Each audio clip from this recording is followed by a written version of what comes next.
Hi there.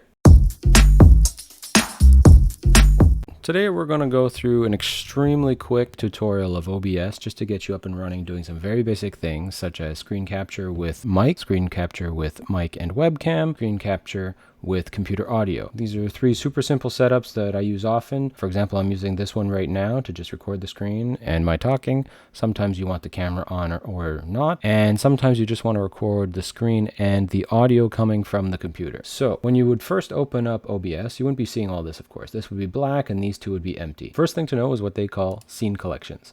Now, a scene collection is a folder where you hold all your scenes, and scenes are a combination of sources. So here I'm in my screen recordings scene collection, and the scenes in this scene collection are the three I just listed before. And in the current scene I'm in, it captures display capture and an audio input capture, which is my mic. The way you would create scenes is you press the plus, you then name the scene, then you select your sources. So you could press the plus.